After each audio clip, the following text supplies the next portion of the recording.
Ako'y maghahanap muna dyan ng mga retaso pang content ko. Habang ako'y namimili dyan ng gagamitin ko, ay naisip kong gumawa nito. Nagbilog muna ako dyan ng 2 tela. Lalagyan ko ng hawakan yan. Madali lang itong gawin, ang cute pa. Maliit na retaso lang ang gagamitin ko dito. Ayan na yung mga gagamitin kong retaso. Ganyan ang pagtupi niyan. Paikot, ganyan ang gagawin. Yung design niyan, kagaya lang din nung ginawa kong doormat sa Reels. Ito ay bilog lang. At holder nga pala ang gagawin ko dyan. Sa magtatanong kung may sukat pa yan, yung kulay green na yan, wala nang sukat-sukat yan. Mga retasong maliliit yan. Inayos ko lang ng tabas yan at pinantay ko. Pwede pang mapapakinabangan. Kaysa nakatambak doon, gawin na lang nating content. Tapos magagamit ko pa. Sa mga marunong manahi dyan, pwedeng pambenta yan. Maganda yan, ang cute niya. Panoorin nyo po hanggang dulo kung paano ko siya ginawa.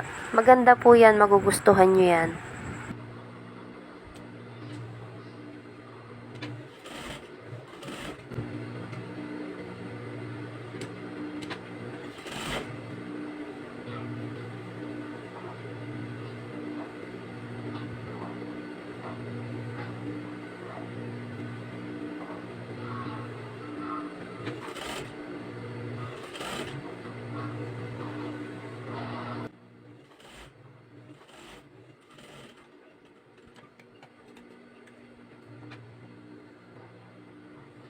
Tapos na yung design niya sa gilid, ayusin naman yan at tahiin naman ng pabilog din. Gagawa pa ng isang ganyan uli para ipapatong dyan sa doon sa ilalim nun. Para may design din siya, para baligtaran.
Ayan nga pala ay panlagay ko sa gitna. Nilagyan ko din siya ng design para matabunan yung nasa gitna niya.